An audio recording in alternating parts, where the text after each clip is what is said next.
नमस्कार। चलिए आज बात करते हैं भारतीय रेलवे के उस हिस्से की जिसे अक्सर पूरे नेटवर्क का दिल कहा जाता है, यानी कि नागपुर रेलवे मंडल।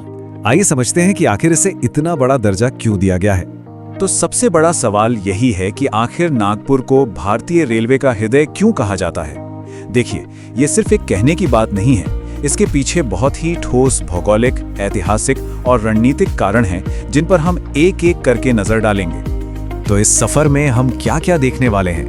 पहले तो हम ये समझेंगे कि इसे रेलवे का दिल क्यों कहते हैं। फिर हम इसके इतिहास, आज की हालत और इसकी स्ट्रैटेजिक इंपॉर्टेंस को जानेंगे। और आखिर में देखेंगे कि भविष्य को लेकर नागपुर के लिए क्या क्या बड़े प्लान्स हैं। तो चलिए शुरुआत करते हैं और समझते हैं कि क्यों नागपुर को भारत का रेलवे हार्ट कहा जाता है। देखिए, नागपुर रेलवे डिवीजन जो है वो सेंट्रल रेलवे जोन का एक बहुत ही अहम हिस्सा है। इसकी सबसे खास बात है इसकी लोकेशन।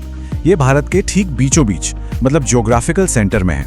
ये वो जगह है जहां देश की मेन नॉर्थ साउथ और ईस्ट वेस्ट रेलवे लाइनें, कह सकते हैं कि रेलवे की धमनियां आकर मिलती हैं। इसीलिए दिल वाली बात यहाँ एकदम फिट बैठती है।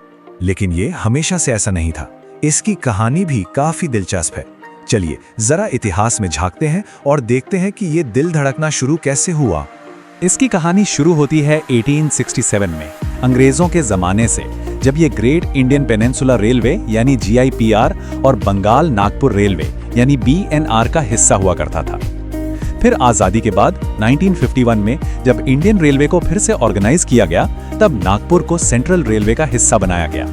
और तब से लेकर आज तक ये देश के सबसे बड़े और जरूरी जंक्शंस में से एक बन चुका है। तो ये तो थी इतिहास की बात। अब आते हैं आज पर।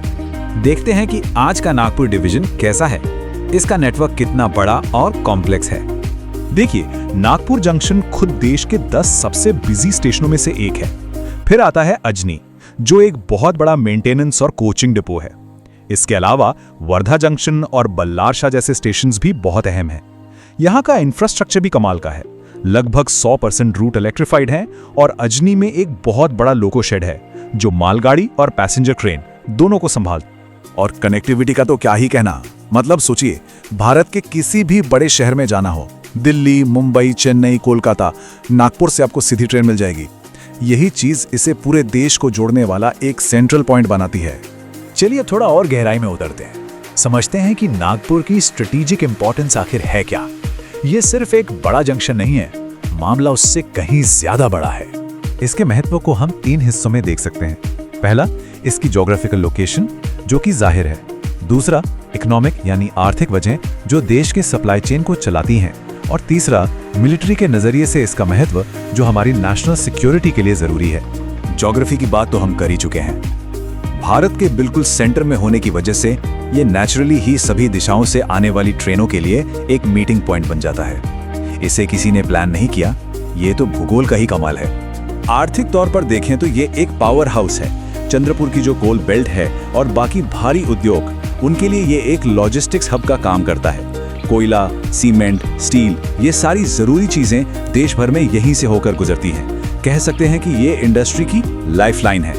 और हाँ, इसका मिलिट्री के लिए भी बहुत बड़ा रोल है। सेना का सामान हो या कोई और जरूरी रक्षा सामग्री, उसे सेफली एक जगह से दूसरी जगह पहुंचाने में नागपुर एक बहुत ही क्रिटिकल रोल निभाता है। तो ये तो हुई आज की बात, लेकिन कहानी यहीं खत्म नहीं होती। आने वाले वक्त में नागपुर की अहमियत और भी बढ़ने वाली है। चलिए देखते हैं कि फ्यूचर के लिए क्या बड़े प्लान्स हैं। फ्यूचर का रोड मैप बहुत ही एम्बिशियस है। नागपुर को वंदे भारत ट्रेनों का एक बड़ा हब बनाने का प्लान है। Mumbai Nagpur high speed rail corridor पर काम चल रहा है। मौजूदा लाइनों को डबल और ट्रिपल किया जा रहा है। स्टेशन को एयरपोर्ट जैसा बनाने की तैयारी है और इसे डेडिकेटेड फ्रेट कॉरिडोर से भी जोड़ा जा रहा है। इन प्लान्स का असर कितना जबरदस्त होगा, इसका अंदाजा इसी बात से लगा लीजिए। मुंबई से नागपुर का सफर जो अभी करीब 12 घंटे का है, हाई स्पीड रेल आने के बाद वो सिर्फ 6 घंटे का रह जाएगा। मतलब टाइम सीधा आधा। ये तो एक गेम चेंजर होगा। तो आखिर में सब कुछ समेटने से पहले आइए इस टेबल पर एक नजर डाल लेते हैं। ये अब तक की हमारी सारी बातचीत का एक क्विक रीकैप है। जोन कौन सा है, कब बना, इसकी अहमियत क्या है और भविष्य कैसा होने वाला है, सब कुछ एक जगह। तो अब हम आते हैं अपने फाइनल वर्डिक्ट पर, एक ऐसा निचोड़ जो नागपुर की पहचान को हमेशा के लिए पक्का कर देता है। देखिए, हम सब जानते हैं कि दिल्ली देश की पॉलिटिकल कैपिटल है और मुंबई फाइनेंशियल कैपिटल। तो ये कहना बिल्कुल भी गलत नहीं होगा कि नागपुर भारत की रेलवे कैपिटल है। ये सिर्फ एक जंक्शन नहीं है, ये वो धड़कता हुआ दिल है जो पूरे इंडियन रेलवे नेटवर्क को जिंदा रखे हुए है, उसे चला रहा है।